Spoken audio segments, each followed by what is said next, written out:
مفتی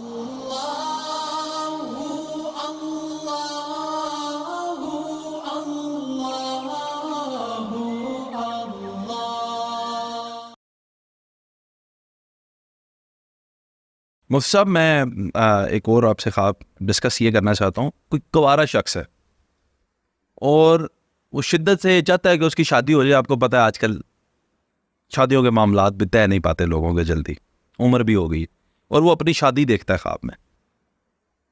ہے کوئی good news بیچارے کی ہو جائے گی شادی؟ اگر خواب میں یہ دیکھا ہے نا کہ شادی ہو رہی ہے، ایک ہے شادی کی باتیں ہونا اور ایک ہے کہ واقعہ ہی شادی ہو گئی ہے، نکاح ہو گیا ہے. گلا تو شروع کرو نا پہلے.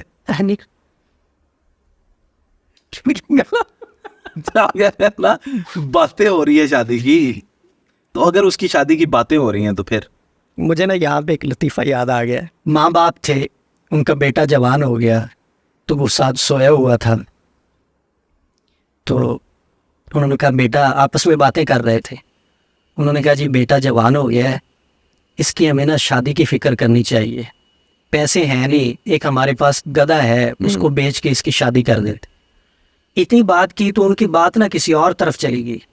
بیٹے نے آنکھیں کھولی تو کہنے لگا، پہلے وہ گدھے کی بات تو مکمل کر لیں، پھر دوسری. وہی بات آپ نے کی ہے کہ پہلے باتیں پھر آگے. تو اگر باتیں ہو رہی ہے اس کی شادی کی خواب میں، اگر یعنی مائیں بہنیں بیٹھی ہوئی ہیں، اگر تو باتیں ہو رہی ہیں تو پھر تعبیر اور ہے. اگر شادی ہو گئی ہے تو پھر تعبیر اور ہے. اگر باتیں ہو رہی ہیں تو پھر یہ ہے کہ اس کو خوشی ملے گی لیکن لیٹ ملے گی.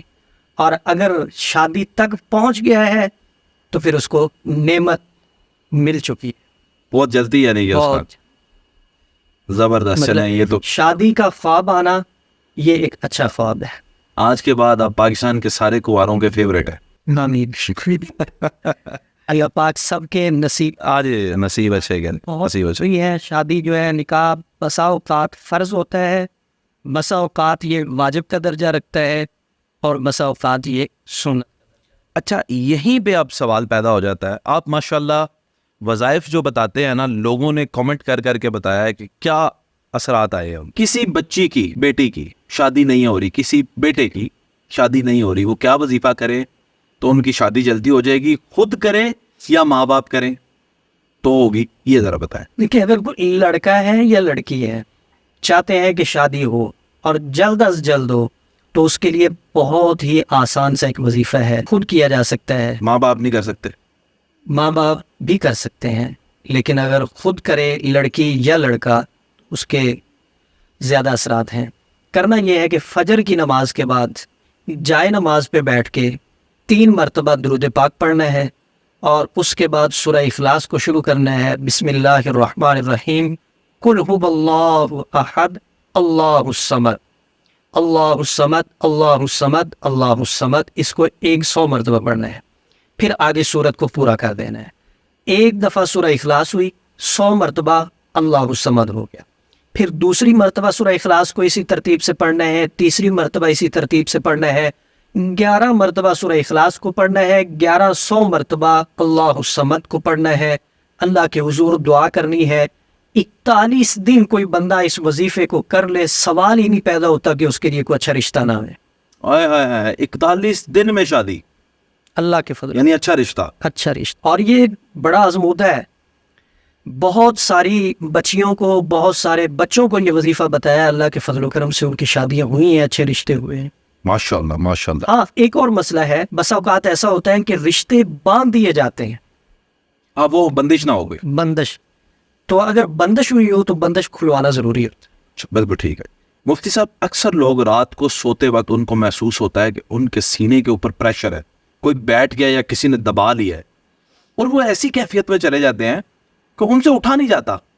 یعنی وہ اپنی طرف سے ہوش و آواز میں اپنے آپ کو کہتے ہیں کہ اٹھوں، اور آواز بھی نکالتے ہیں کہ مجھے اٹھائیں کوئی ساتھ والا، اگر کوئی ساتھ سویا ہے، لیکن ان کی آواز بھی نہیں نکلتی، اور ان کو وہ پریشر محسوس رہتا ہے ایک خاص ٹائم تک، اور پھر ایک دم سے ان کی آنکھ کھلتی ہے اور وہ پسینوں پسین اور ان کے حال برے اور ڈر کی کیفیت.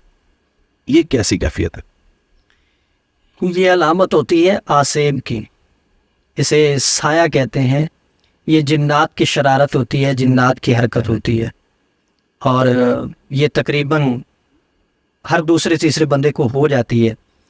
اس کے ہونے کی وجہ یہ ہے کہ سوتے ہوئے ہم دعاؤں کا اہتمام نہیں کرتے۔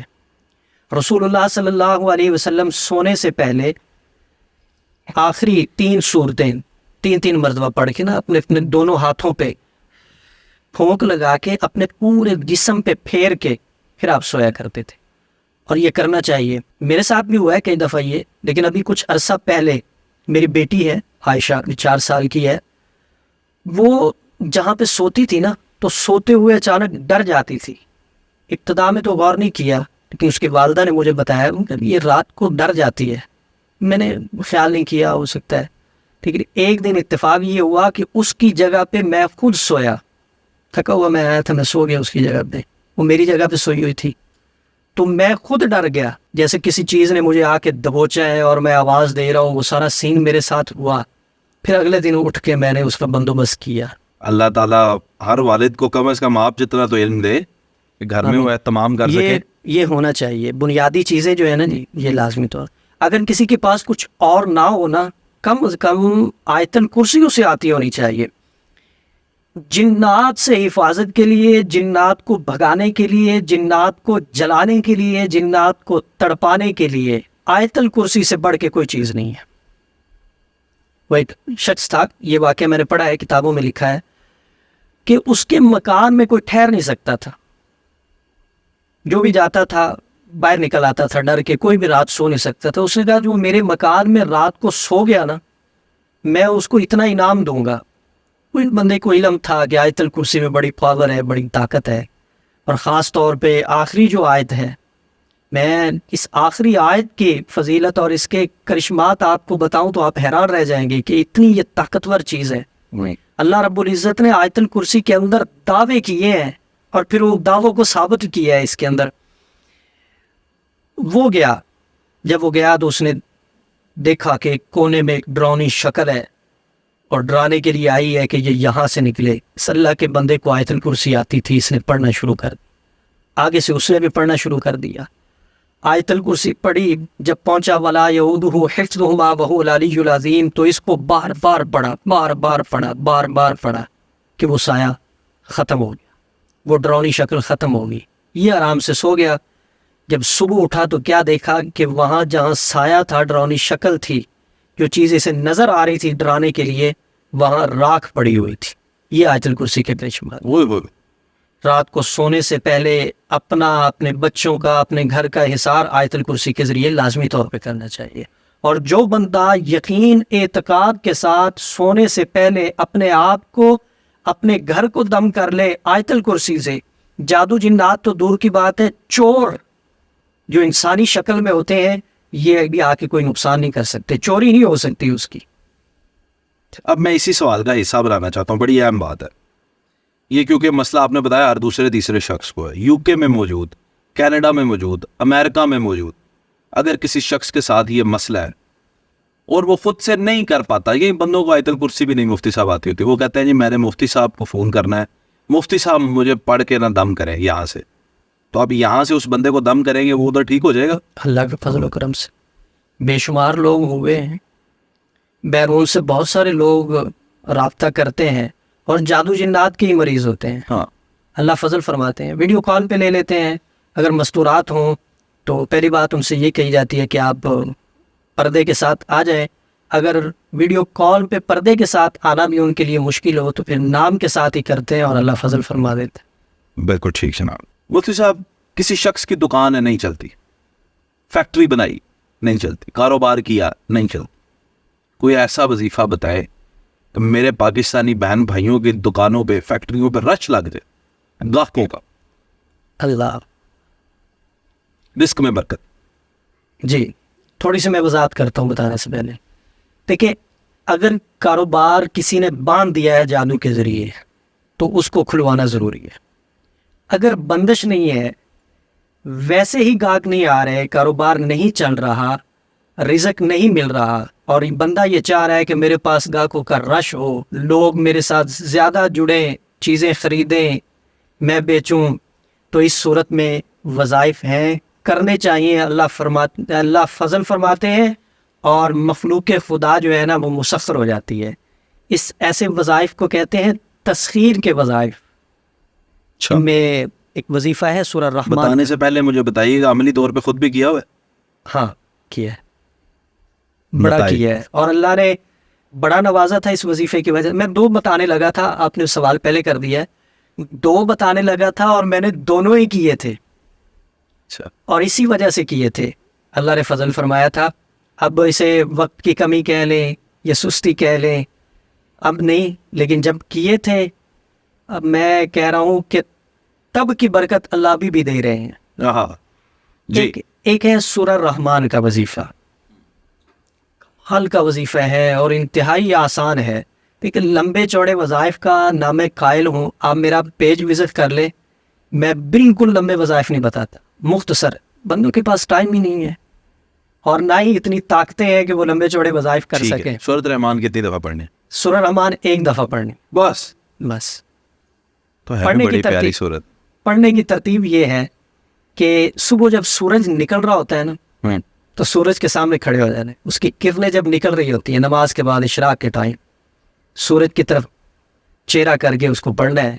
بسم اللہ الرحمن الرحیم، الرحمن علم القرآن. پڑھتے ہوئے جب پہنچنا ہے فَبِأَيِّ آلَاءِ رَبِّكُمَا تُكَذِّبَانِ، تو یہ انگلی آسمان کی طرف کرنی ہے شہادت پر، پھر نیچے کر لینی ہے. پھر جب فَبِأَيِّ آلَاءِ رَبِّكُمَا تُكَذِّبَانِ آئے گا، پھر اس کو اوپر کر لینا ہے. پھر جہاں جہاں سورہ رحمان میں فَبِأَيِّ آلَاءِ رَبِّكُمَا تُكَذِّبَانِ آئے گا، شہادت والی انگلی کو آسمان کی طرف کرنا ہے. پڑھنا نہیں آتا، سننے لگا گے، سن سکتے ہیں یا پڑھنا ہی ہے؟ یاد بہتر کریں، یہ ہے کہ اس کو پڑھا جائے. لیکن اگر عمر لکھی ہوئی زیادہ، پڑھ لے، ہاں لکھی ہوئی پڑھ لیں، لکھی ہوئی. یاد آنا ضروری ہے. ہاں. ٹھیک. اگر عمر زیادہ ہو گئی ہے، پڑھی نہیں جا سکتی، تو پھر سننے پہ اکتفا کیا جا سکتا ہے. ویسے پڑھنا بہتر ہے، بالکل اوپر دیکھ کے بھی پڑھی جا سکتی ہے، زبانی پڑھنا ضروری نہیں ہے. 1 دفعہ سورہ رحمان کو پڑھنا ہے، جہاں فَبِأَيِّ آلَاءِ رَبِّكُمَا تُكَذِّبَانِ آئے گا وہاں شہادت کی انگلی پر. روزانہ یہ کرنا ہے. پہلے 41 دن آپ کریں گے تو نیچے طبقے کے لوگ آپ کے ساتھ جڑیں گے، اور اس طرح جڑیں گے جس طرح شہد کے چھتے کے اوپر مکھیاں جڑتی ہیں. دوسرے 41 دن کریں گے تو متوسط لوگ آپ کے ساتھ جڑیں گے، اور تیسرے 41 دن آپ کریں گے تو ہائی لیول کے لوگ آپ کے ساتھ جڑیں، آپ کے کسٹمر بنیں گے، آپ کے ساتھ محبت کریں گے، پیار کریں گے. یعنی آپ جیسے لوگ. نہیں، ہم تو نیچے والے لوگ. ماشاء اللہ. مالی اعتبار سے کہہ رہا ہوں کہ دوسرا بھی بتائیں. دوسرا بھی اسی طرح بالکل آسان ہے. جی. میں نے یہ بھی کیا ہے، اس کی برکات، کرامات، اس کے کرشمات میں نے اپنی آنکھوں سے دیکھے ہیں اور دوسرے کے بھی دیکھے ہیں. وہ ہے بسم اللہ الرحمن الرحیم کا.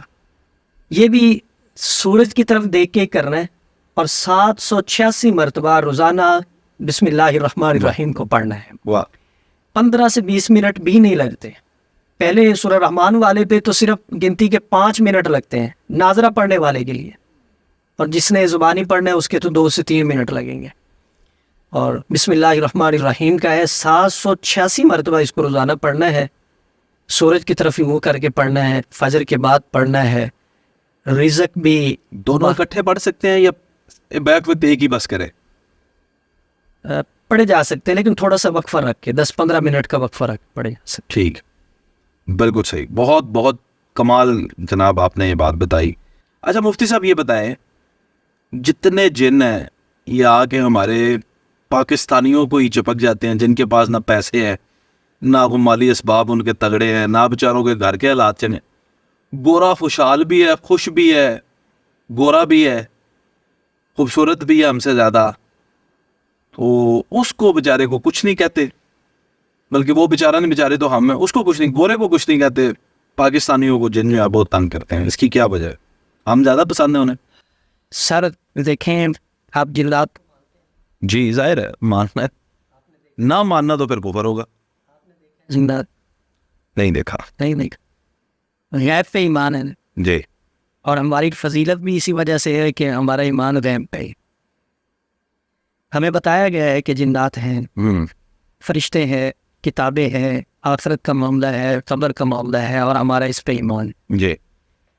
جنات پہ ہمارا ایمان ہے، اس وجہ سے اگر وہ ہمارے ساتھ لگتے ہیں تو ہم فوراً علاج کی طرف جاتے ہیں. اور ابھی وہ ان سے جان چھڑا دیں. گورے جس ملک میں رہتے ہیں اس ملک میں رہنے والے مسلمانوں کا بھی جنات پہ یقین ہے.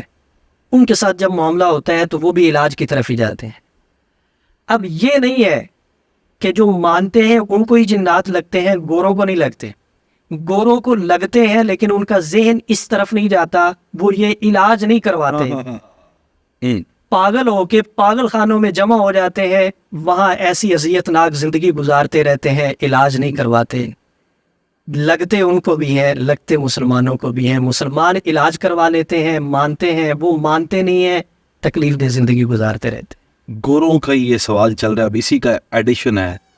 یہ اتنے فارغ ہیں جنات, پاگل ہو گیا بندہ, انہوں نے بھی جان نہیں چھڑ دے ہوئے 10 سال 20 سال وہ نال نہیں لگے رہے. سر جی یا وہ آٹومیٹک سسٹم ہوتا ہے ان کے پاس؟ نہیں سر, انہوں نے کام ہی اور کوئی نہیں ہے. انہیں کہنا مزدوری سے جانا ہے. اب بندے بھی ویلے اور شرارتیں ہی کرتے رہتے ہیں. گل تو ٹھیک ہے. جو ہم ہڈیاں پھینکتے ہیں ان پہ اللہ گوشت ڈال دیتے ہیں, وہ ان کی خوراک بن جاتی ہے. یہ گوبر ان کی خوراک ہے. نہ انہوں نے کمائی کرنی ہے, نہ انہوں نے باہر سے لانا ہے کچھ, فارغ ہیں وہ. انہوں اچھا, کئی لوگ مجھ سے آپ کا نمبر نہ مانگ لیتے ہیں, میں دے بھی دیتا ہوں کچھ لوگوں کو, کچھ کو نہیں بھی دیتا کہ آپ کو زیادہ تنگ نہ کریں لوگ. تو وہ لوگ کیا بات کرتے ہیں آپ سے جو آپ سے نمبر لیتے ہیں اور پھر ان کو معاملات کو حل ہوتے ہیں؟ سر یہی اپنا دکھڑا سناتے ہیں. زیادہ تر بیرون ملک کے لوگ ہوتے ہیں. بیرون ملک میں نا جادو جنات کے بہت مسائل ہیں. کرتے پاکستانی نے وہاں سے بھی ہو سکتا ہے, دائیں بائیں سے بھی آ سکتا ہے, کرتے اپنے ہی ہیں. اپنے ہی گراتے ہیں نشے من پہ بجلی. ہاں جی. ہمیں لوگ نا اکثر وہ زور دیتے ہیں, جی آپ بتائیں کس نے کیا ہے, نام بتائیں اس کے. تو ہم نام وغیرہ تو نہیں بتاتے, بتانے بھی نہیں چاہیے, اختلافات جنم لیتے ہیں. ہماری تو یہ کوشش ہوتی ہے کہ ہم جلدی سے کسی کو یہ بھی نہ کہیں کہ آپ کے اوپر جادو ہے. اسے کہتے ہیں جی آپ کو روحانی مسئلہ ہے, ہم علاج کر دیتے ہیں, آپ ٹھیک ہو جائیں گے. اور اکثر میں نے سنا ہے لوگ بتاتے ہیں, ہوتا لوگوں کو کچھ نہیں ہے لیکن لوگ بتاتے ہیں کہ عامرین انہیں ڈرا اتنا دیتے ہیں کہ جی آپ پہ اتنا سخت ہوا ہے کہ آپ تو مرنے والے ہیں, آپ نے اگر علاج نہ کروایا تو آپ کے ساتھ یہ ہو جائے گا, آپ قبر میں چلے جائیں گے. اس طرح کی حرکت نہیں کرنی چاہیے. مریض کو دلاسا دینا چاہیے کہ کچھ نہیں ہے, اس کا علاج ہو جائے گا. آپ شفاء الدہر روحانی مرکز کی واٹس ایپ نمبر پر دنیا بھر سے رابطہ کر سکتے ہیں. مفتی محمد احمد شہباز صاحب سے آڈیو میسج میں اپنا مسئلہ بیان کریں اور فوری اپنے مسائل کا حل معلوم کریں. ہمارا واٹس ایپ نمبر ہے +92 300 488 386. شفاء الدہر روحانی مرکز, روحانی مسائل کا حل قرآن و سنت سے.